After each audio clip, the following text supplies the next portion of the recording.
How does a man respond when his own son-in-law laughs and says he is only tolerated out of pity? I stayed silent while the table laughed, because they thought I was trapped under their roof. What they didn't know was that a house was already rising in the suburbs, and once it was finished, I would never sit at that table again. Before we go any further, take a second to subscribe, hit the hype button, and like the video. It really helps the channel grow. And tell us in the comments, what would you do in this situation? The joke came during dessert. Evan had been pouring wine all evening, his voice rising with each glass. Marissa sat beside him, eyes fixed on her plate like she could disappear into the pattern if she stared hard enough. Lydia leaned back in her chair, arms crossed, waiting for something to happen. She always waited for moments like this. "So, Kilon," Evan said, setting down his glass with exaggerated care. "When are you planning to get your own place?" The room went quiet, not the comfortable kind, the kind that appears right before someone falls. I kept my fork moving through the pie on my plate. Apple. Marissa had made it from scratch, the way Caroline used to. "Working on it." "Working on it," Evan repeated, grinning at Lydia across the table. "He's been working on it for 2 years. Lydia smiled, sharp and thin. "Maybe he likes it here." "Of course he does," Evan said, leaning back in his chair like a king surveying his kingdom. "Free rent, home-cooked meals, no responsibilities. Who wouldn't?" Marissa touched his arm. The gesture was small, automatic. "Evan!" "What? I'm just saying." He looked at me again, eyes bright with something mean and eager. "We don't mind, Kilon, really. We keep you around because we feel sorry for you. That's what family does, right?" The table erupted, not with protest, with laughter. Lydia laughed first, sharp and quick like a slap. Then Evan's brother from across the table, a man whose name I could never remember. Then someone I didn't even know, a neighbor maybe, invited to fill space and witness. The sound rolled around the dining room like thunder trapped inside walls. Marissa didn't laugh, but she didn't stop it either. Her hand stayed on Evan's arm, frozen there, useless. I finished my pie, set the fork down gently, wiped my mouth with the napkin Marissa had folded earlier that day, creased perfectly down the middle. "Thank you for dinner," I said. Evan raised his glass, wine sloshing near the rim. "Anytime, Kilon, anytime." I stood and walked to the basement door.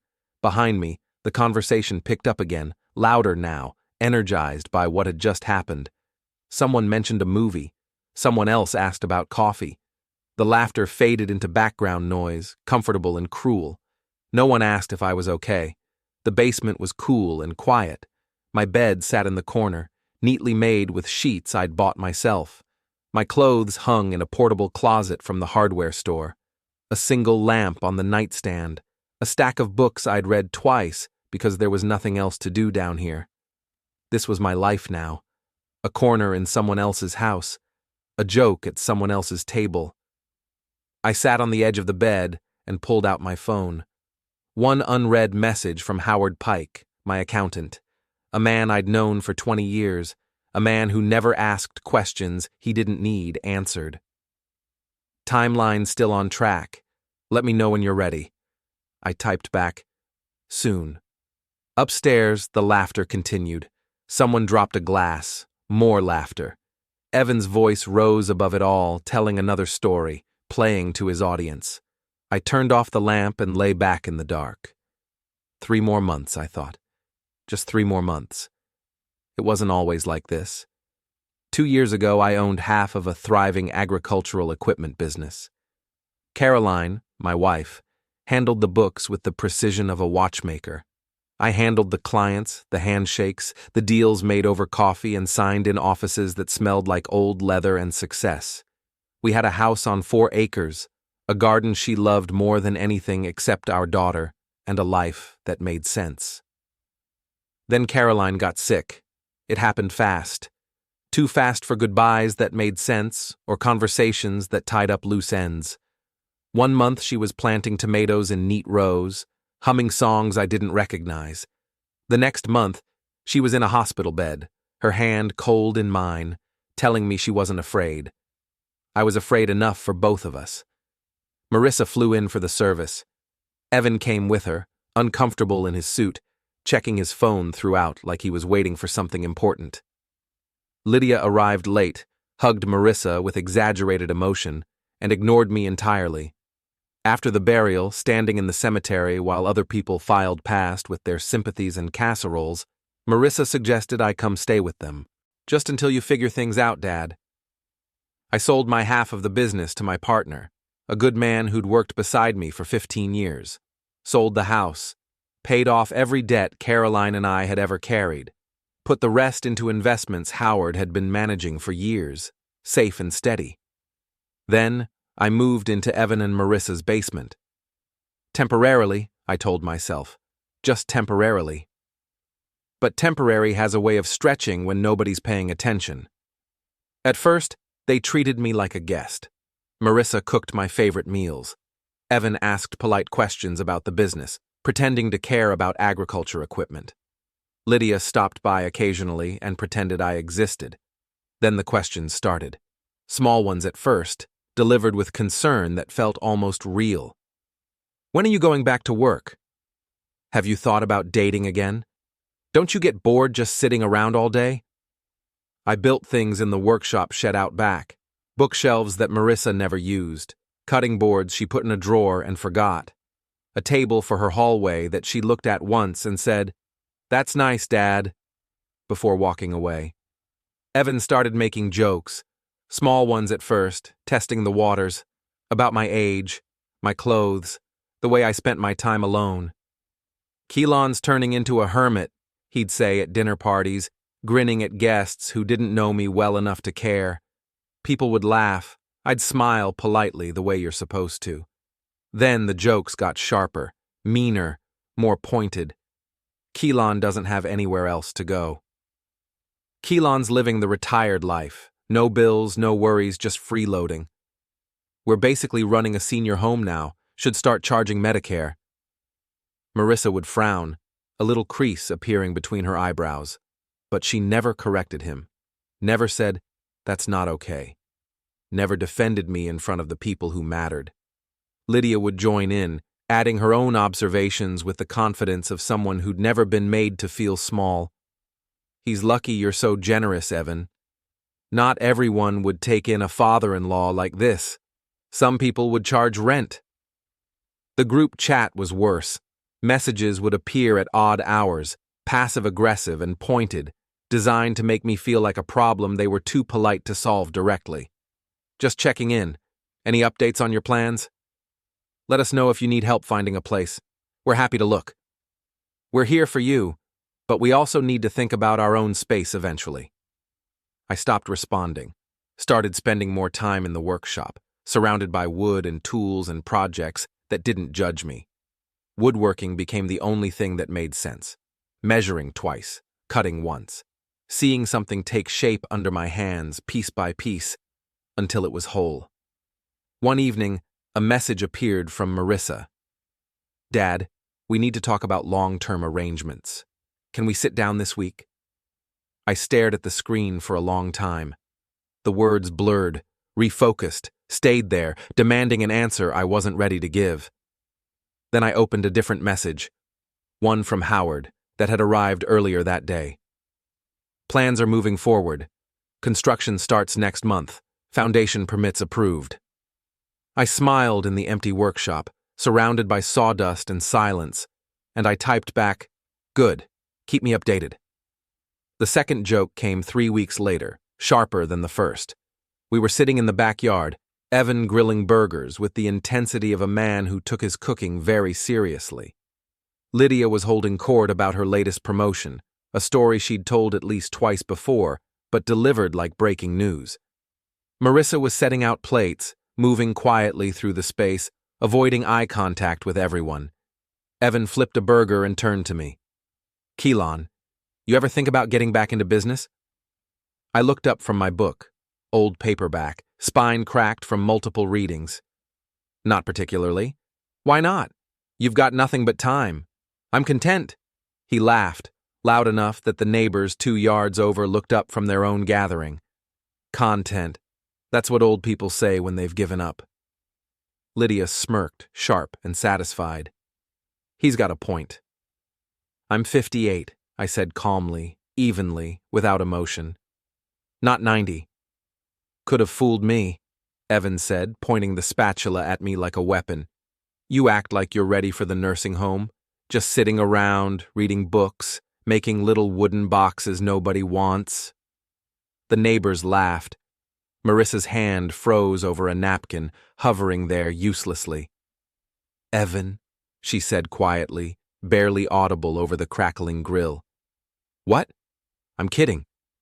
He grinned at the assembled crowd. Kilon knows I'm kidding.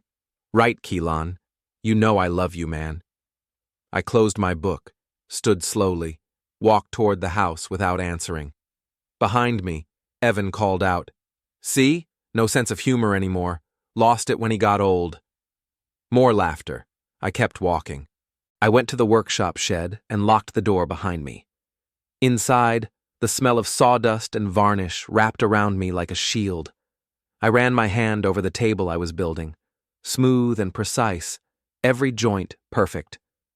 My phone buzzed in my pocket. Howard. Framing starts Monday. Want to drive out and see? I typed back immediately. Yes. That Sunday, I told Marissa I'd be out for a few hours. Where are you going? She asked, surprised. I rarely left the house anymore. There was nowhere to go. Nothing to do. No one who wanted to see me. Errands. Do you need help? I can come with you. No. She looked hurt. I didn't care. I drove 40 minutes to the suburbs, past strip malls and chain restaurants and new developments with optimistic names, past signs advertising future home sites and coming soon luxury living. Then I turned onto a quiet street lined with fresh concrete and wooden frames, the skeleton bones of houses not yet born. Nolan Mercer was waiting by his truck, blueprints spread across the hood like a battle plan. Mr. Brooks, he said, shaking my hand firmly. Right on schedule. Want to take a look? I looked at the foundation. Solid, level, perfect.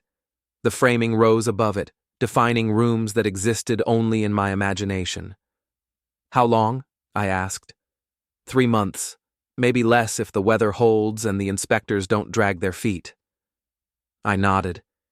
Keep me updated on every stage. Will do. You picked a good lot. Quiet neighborhood. Good bones. Good bones, I thought. Like me. Still solid underneath. I stood there for a while, watching workers move across the site with purpose and efficiency. No one knew me here. No one pitied me. No one made jokes at my expense. I was just another client with a plan and money to execute it. When I got back to the house, Evan was in the driveway, washing his car with meticulous care, spraying and wiping and inspecting. Where'd you go? He asked without looking up. Out, I said. Out where?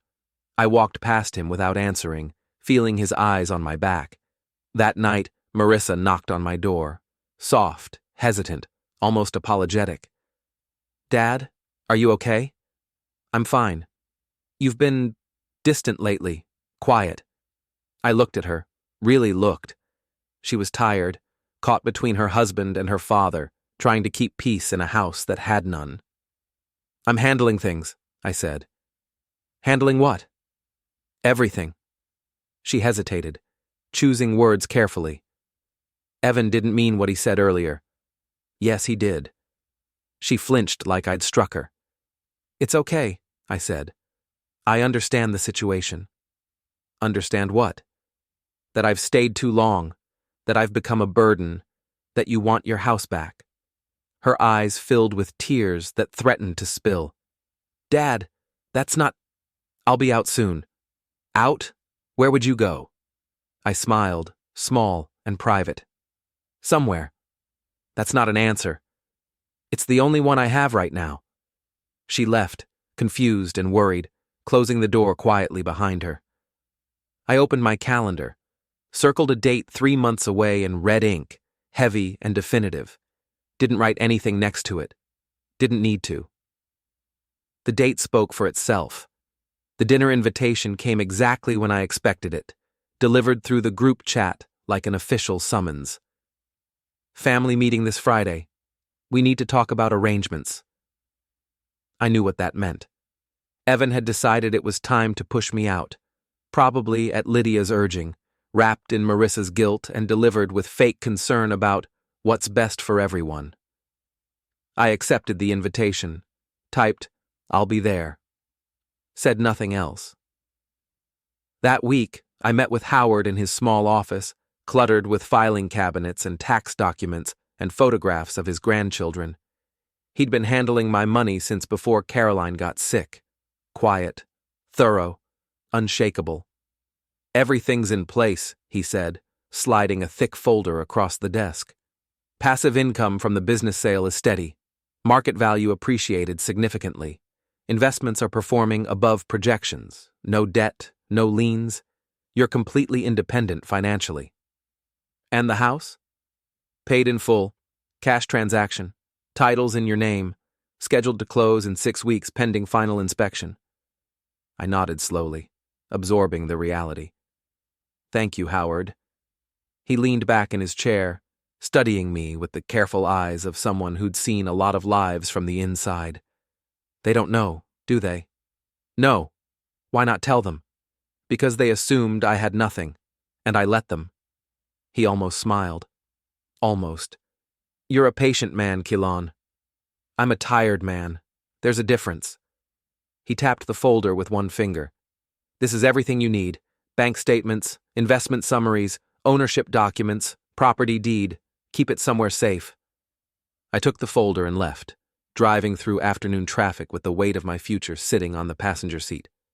Next, I went to the bank, transferred funds, set up automatic payments for utilities and insurance, made sure every system was locked down and independent, requiring no one's help or approval. The teller, a young woman with kind eyes and a name tag that read Jennifer, looked at the amounts and raised her eyebrows slightly. "Big plans?" she asked, professional curiosity evident. "New start," I said simply.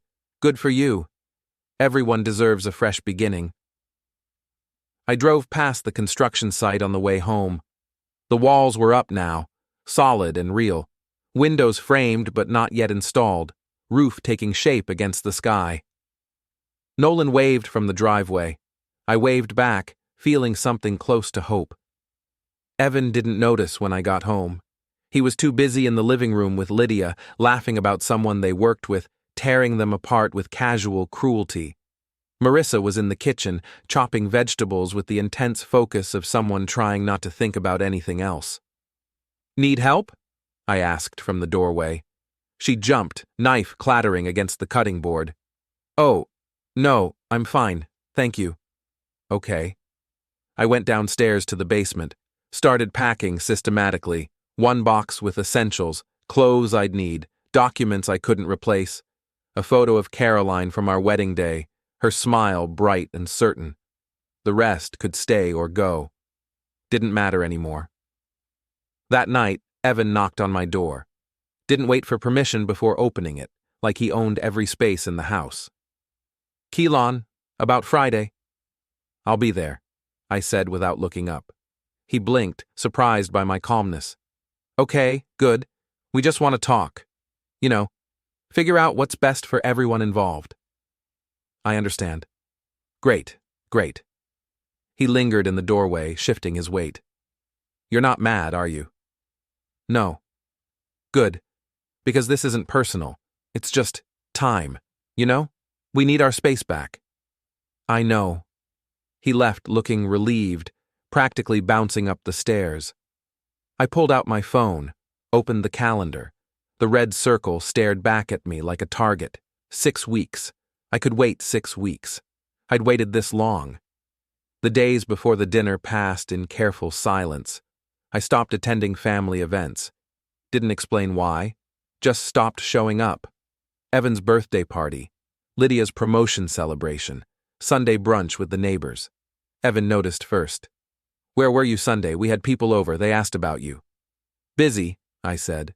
Busy with what? Projects. He frowned, suspicious but not concerned. What kind of projects? Personal ones. He didn't push. Probably didn't care enough. Lydia sent a message to the group chat that evening. Is Kilon okay? He's been acting weird lately, more withdrawn than usual. Marissa responded quickly. He's fine. Just give him space. He's going through a lot. I didn't respond at all. Let them wonder. Let them fill the silence with their own assumptions. In the workshop, I finished the last piece I'd been building. A jewelry box, carved from walnut, with brass hinges I'd installed myself. Smooth, balanced, perfect in every measurement. I set it on the shelf with all the other things I'd made in this house. Bookshelves, cutting boards, picture frames, all the hours spent proving I was still useful, still capable, still worth something. I didn't need to prove that anymore. Howard called Tuesday afternoon. Everything's ready. Final inspection passed. You can move in any time after Friday. Perfect timing, I said. They're going to be surprised. That's the idea. He chuckled quietly. Good luck, Kilon. You've earned this. I spent the rest of the week in methodical preparation. Marissa tried to talk to me twice. Both times I smiled and said I was fine, gave her nothing to work with. Evan avoided me entirely, probably rehearsing his speech for Friday. Lydia showed up Thursday night unannounced, carrying wine and opinions in equal measure. Kilon, she said, cornering me in the hallway near the basement door. I just want you to know, this isn't about you personally. It's about them needing their space back. You understand that, right? I understand, I said. Do you? Because you've been acting strange, distant, like you're angry. I'm not angry. Then what are you? Preparing. For what? Friday. She studied me with narrow eyes, suspicious and uncertain. Well, good. As long as we're all on the same page about this. I nodded. She left, unsatisfied but unable to articulate why. That night I went to the local cafe where I'd been spending quiet mornings for the past month. Ordered coffee, sat by the window watching the street. The owner, a man named Gus, who'd known me casually for years, stopped by my table. Haven't seen you around much lately, he said. I've been busy. Everything okay? I looked out the window, watched cars pass, people walking, lives moving forward in all directions. Everything's fine, I said. Better than it's been in a long time. He smiled, patted my shoulder once, walked away, satisfied. Friday morning arrived cold and clear. I woke early, showered, dressed in clean clothes, packed the last of my essential belongings into 2 bags that fit easily in my car trunk. Marissa was already in the kitchen when I came upstairs, making coffee with shaking hands. Morning, Dad. Morning. You ready for tonight? I am. She looked at me, something uncertain flickering in her eyes. We're not trying to hurt you. You know that, right? I know what you're trying to do. Do you? Because sometimes I'm not even sure anymore. I poured coffee slowly, deliberately, took a sip. Marissa, I've never blamed you for any of this. Her eyes filled immediately. I just want everyone to be happy. Is that too much to ask? No, but happiness means different things to different people. Then why does it feel like I'm losing you? I set down the cup, looked at her directly. You're not losing me. I'm just finding myself again. She didn't understand. That was okay. She would eventually. I spent the day in the workshop, cleaned every tool carefully, swept the floor until no sawdust remained, left everything neat and organized for whoever came next. When evening arrived, I went upstairs and found them already gathered. Evan and Lydia sat at the dining table like judges at a tribunal. Marissa was setting out food with trembling hands, trying to make everything perfect. Kilon, Evan said, smiling too wide, too eager. Glad you could make it. Sit down.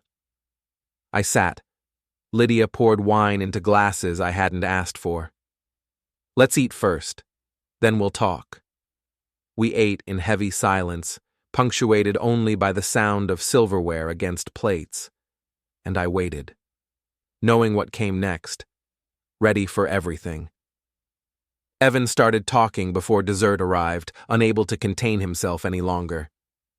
Kilon, he said, folding his hands on the table like a businessman closing a deal. We've been thinking a lot about the current living situation. I nodded, kept eating my food slowly, methodically. It's been 2 years now, and listen, we love having you here, but Marissa and I, we really need our space back. We're starting to think about our future, maybe expanding our family, and we just need the house to ourselves again. Lydia jumped in smoothly like they'd rehearsed this. It's not personal, Kilon. It's just practical. You understand that, right? You're a reasonable man. I set down my fork carefully. I do understand. Evan blinked, clearly expecting resistance. You do? Yes. Completely. Marissa looked between us, confused and worried. Dad, I've been planning to move out anyway, I said calmly. Silence dropped like a stone into still water. Evan recovered first, leaning forward with false concern. Planning to move out? Where exactly would you go? I bought a house. Lydia actually laughed, short, sharp, disbelieving. You bought a house? With what money, Kilon?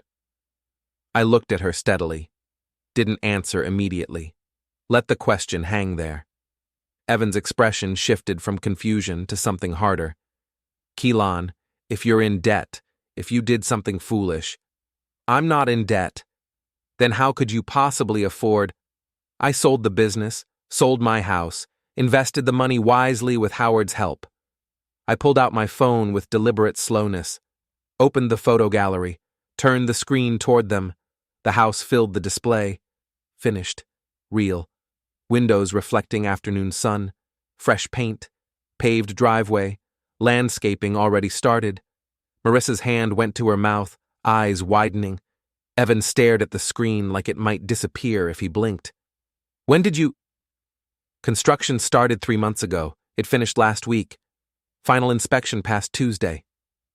Lydia grabbed the phone from my hand, scrolling through pictures rapidly. This is actually yours? You own this? Yes. Free and clear, no mortgage. How did we not know about this? Her voice rose, angry now. You didn't ask. You assumed I had nothing, that I was helpless, that I needed you. I paused. I let you assume that. Evan stood abruptly, chair scraping loud against the floor. You've been planning this the entire time? Yes. And you didn't tell us? Your own family? Why would I? So you could mock that too. He froze, face reddening. I stood slowly, calmly, meeting his eyes. You made jokes about me, Evan. Humiliated me in front of strangers, treated me like a burden you tolerated out of pity. Your words, at this very table. Kilon, I was joking. You weren't joking. You were cruel. There's a difference. Marissa stood too, tears streaming now. Dad, please. I'm not angry, I said, and I meant it. I'm just finished. Lydia's voice cut through, sharp and defensive. You can't just leave like this. We deserve an explanation.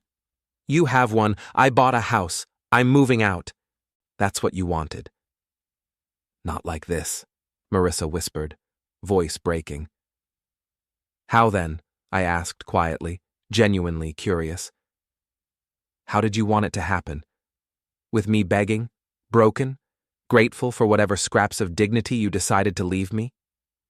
She flinched hard. Evan tried again, scrambling now. Look, maybe we were too harsh sometimes, but we were going to help you find a place, set you up properly. I don't need your help. I never did. Then why did you stay so long? Lydia demanded. I looked at each of them in turn. Evan, deflating in real time. Lydia, furious at losing control. Marissa, caught between grief and shame. Because I wanted to see if you'd change, I said simply. If any of you would realize what you were doing and stop. If someone would defend me even once. That's not fair, Lydia snapped. No, I agreed. It's not. None of this has been fair. I walked toward the basement stairs. They watched in frozen silence as I retrieved my 2 packed bags, already prepared, already ready. When I came back upstairs, Marissa was crying openly now, Evan staring at the floor, Lydia standing rigid with crossed arms. Dad, Marissa whispered desperately. Please don't do this. I stopped, looked at my daughter one last time. I love you, Marissa. I always will. But I won't be disrespected in my own daughter's home anymore. I didn't mean for... You didn't stop it either, that's the same thing. She sobbed, the sound raw and painful. I walked to the front door, set down one bag to turn the handle. Cold evening air rushed in, sharp and clean. Kilon, wait, Evan said behind me, voice desperate now. Just wait a minute. I turned to face him one final time. He opened his mouth, closed it, had nothing to say that mattered. I nodded once. That's what I thought. You're really doing this? Lydia asked, disbelief still evident. Just walking out? Yes. Where will you go tonight? I smiled slightly. Home. I picked up both bags and walked out into the cold evening, leaving the door open behind me. Let them close it themselves. Behind me, I heard Marissa's sobs grow louder, heard Evan say something I didn't bother listening to, heard Lydia's angry voice demanding explanations nobody could give. I didn't look back. I got in my car, started the engine. The sound was clean and final. Through the rearview mirror, I saw them standing in the doorway. 3 figures backlit by warm house lights, watching, frozen, unable to process what had just happened. I put the car in reverse, and I left them standing there. The drive took 40 minutes through familiar streets that would soon become unfamiliar. The night was clear, stars visible above the suburban sprawl. When I pulled into my driveway, the house was waiting exactly as I'd left it that morning. Dark, quiet, mine.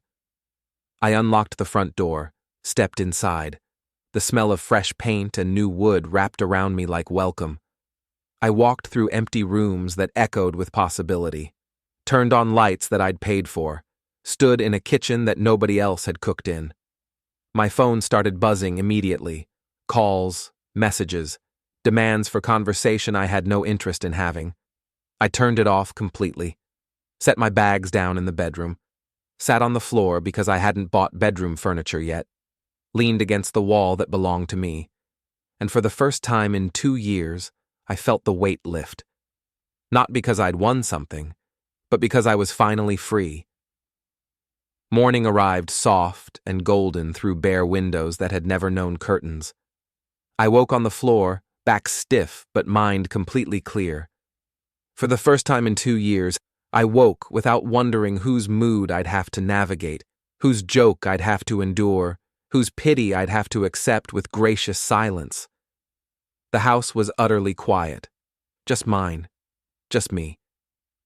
I stood slowly, stretched muscles that protested the hard floor, and walked through empty rooms while mentally placing furniture I didn't own yet.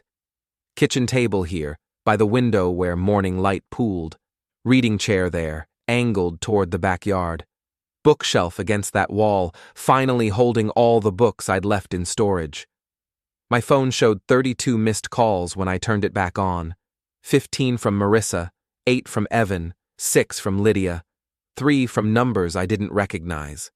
I deleted all the voicemails without listening. Blocked Evan's number. Blocked Lydia's number. Left Marissa's open, but silenced. The doorbell rang at 9:30. I opened it to find Nolan Mercer standing there with his clipboard and measuring tape, looking professional and unbothered. Morning, Mr. Brooks. Just doing the final walkthrough, making sure everything's to your complete satisfaction. Any issues, anything needs adjusting. You tell me now. It's perfect, I said honestly. Better than I imagined. He smiled, genuine and warm. Good to hear. That's what we aim for. You need anything down the road, anything at all, you call me direct, anytime.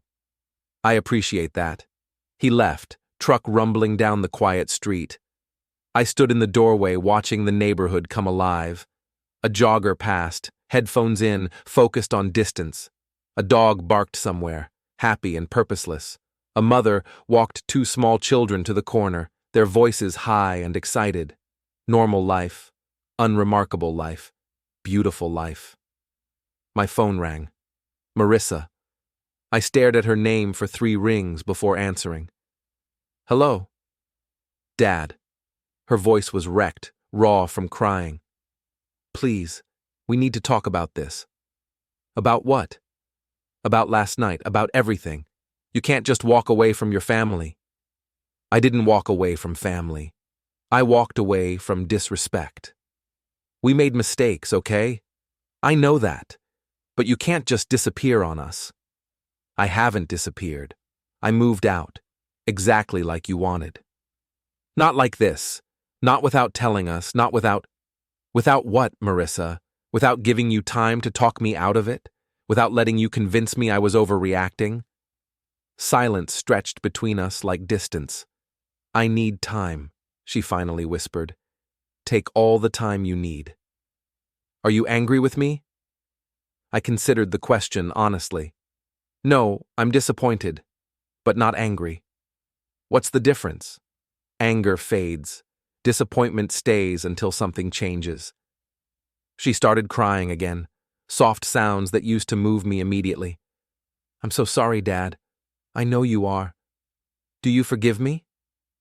I looked around the empty room, at the clean walls waiting for my pictures, my choices, my life. Eventually, but not today. When? When I see you've changed. When Evan treats people with actual respect instead of performing it. He wants to apologize. I don't want his apology. Why not? Because he's not sorry for what he did. He's sorry he lost control of the situation. There's a difference. She had no answer for that. I have to go, I said gently but firmly. Dad. I ended the call. 30 seconds later, Evan called. I didn't answer. A text appeared. We need to talk man to man about this situation. I typed back, no, we don't.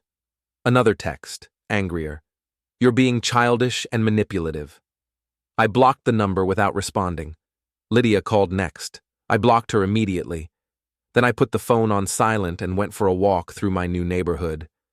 The streets were tree-lined and quiet, houses painted in safe colors with gardens that showed care. People who didn't know me, didn't pity me, didn't make assumptions about my worth or capabilities. I stopped at a hardware store 2 blocks over, small and independently owned. The owner looked up when the bell chimed, an older man with paint permanently stained into his hands. Help you find something today? Just looking around, getting familiar. He nodded, went back to his inventory spreadsheet. I wandered the aisles slowly, touching tools, considering projects, thinking about what I'd build first in the garage space that was already set up for woodworking. At the counter, the owner rang up a set of screwdrivers and premium sandpaper. You just move into the neighborhood? He asked, conversationally.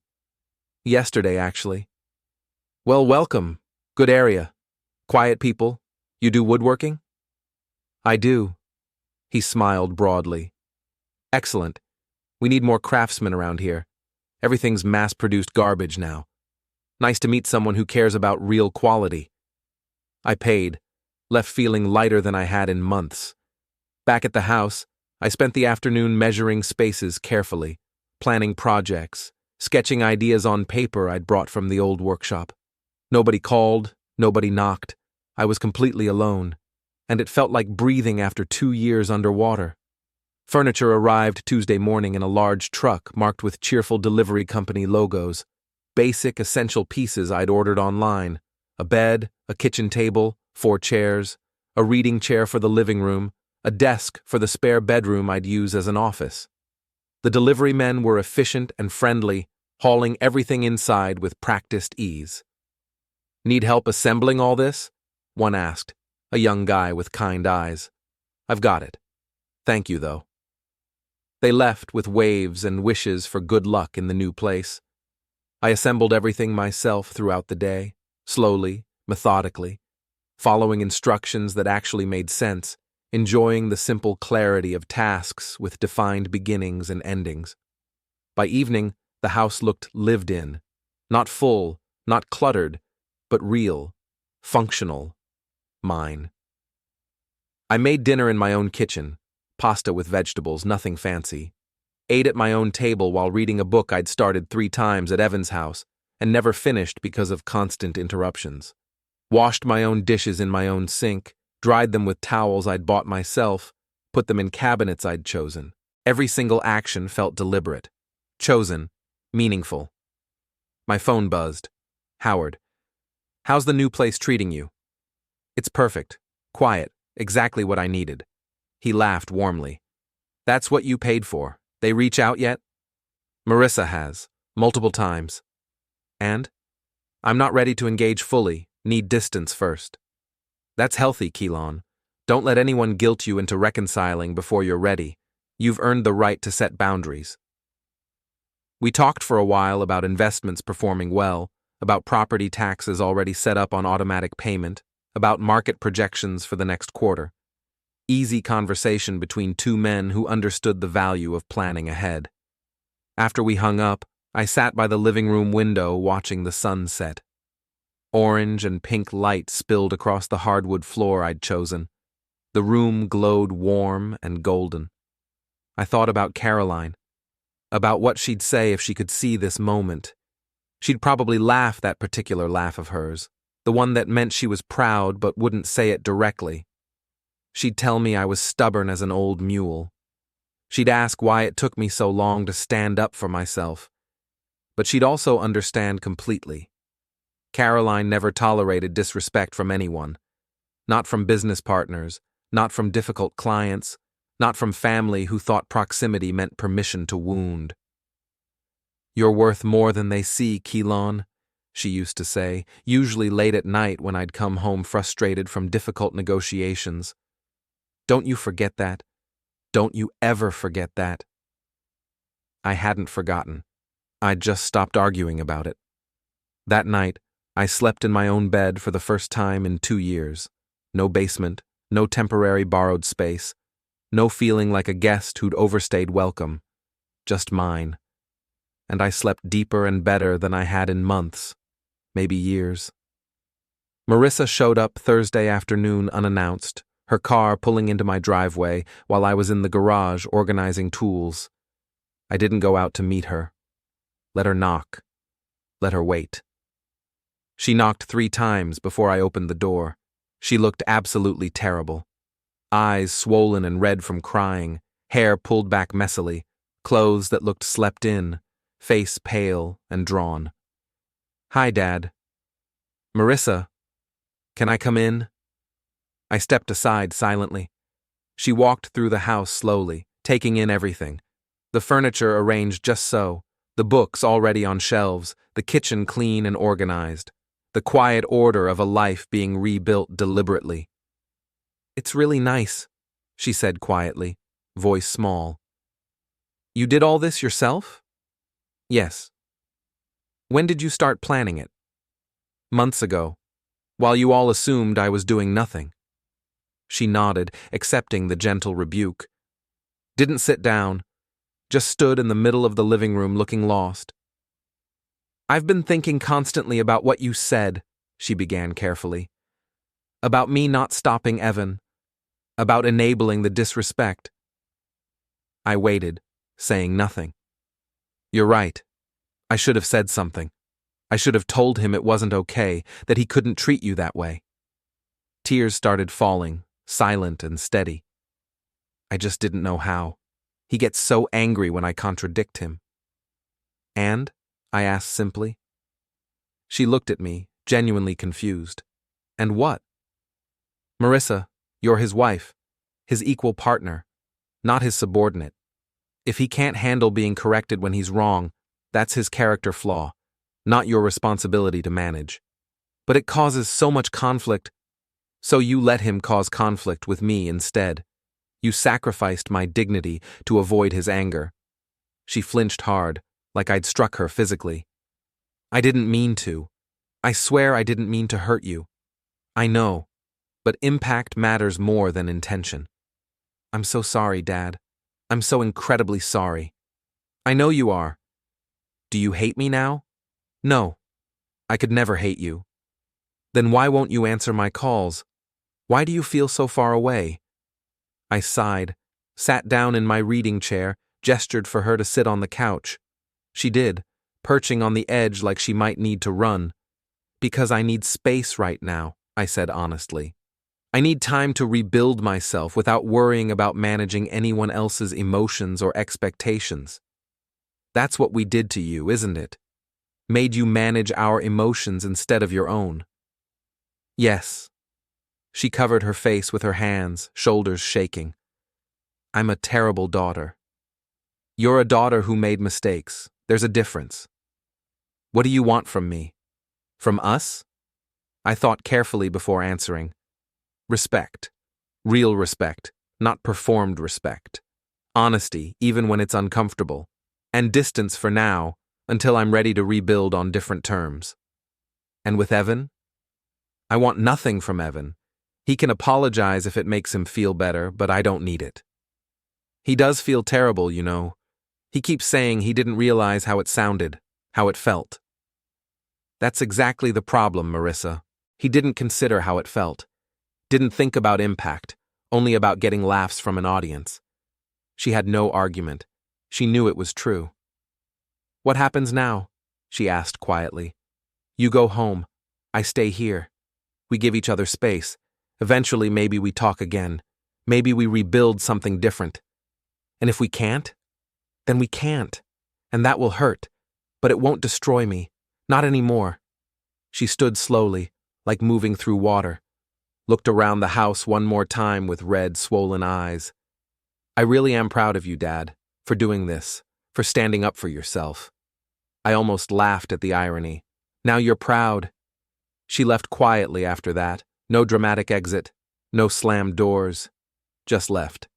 And I went back to the garage, back to organizing tools, back to building the life I'd planned in silence. 3 weeks passed in careful, deliberate routine. I built a substantial bookshelf that covered one entire living room wall, finished setting up the garage workshop with proper lighting and ventilation, planted a small garden in the backyard, tomatoes, peppers, herbs Caroline would have chosen. Nobody called after that first week. The silence felt earned, not empty. I settled into rhythms that belonged only to me.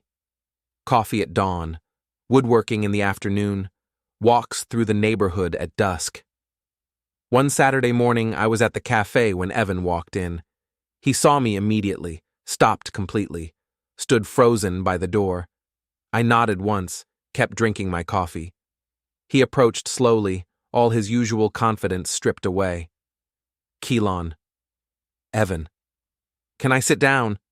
It's a public place. He sat, ordered nothing, stared at the table. I messed up, he said finally. I messed up really badly. You did. I didn't realize how much it was hurting you. That's because you weren't paying attention. You were performing for an audience. He swallowed hard. You're right. I wanted them to think I was funny, successful, and I used you to prove it. I said nothing. Can we fix this? He asked. I studied him carefully. He looked smaller now, diminished. I don't know, I said honestly. That depends on whether you actually change or just feel temporarily guilty. What would change look like? Stop making jokes at other people's expense. Stop treating kindness like weakness. Grow up. He nodded. I will, I promise. We'll see. What does that mean? It means words are easy. Actions over time are what matter. He stood awkwardly. I'm really sorry, Kilon. I didn't respond. Just looked at him steadily until he understood that sorry wasn't enough yet. He left, shoulders hunched. I finished my coffee, paid, walked home through morning streets filled with weekend sounds. When I reached my driveway, the sun was climbing higher, warming the roof I owned, the walls I'd paid for, the future I'd built while everyone assumed I was helpless. I stood there for a moment, just looking. This house, this space, this freedom, worth every silent month, worth every joke endured, worth every moment of being underestimated. I walked inside and closed the door behind me, not because I'd won some battle, but because I'd won myself back.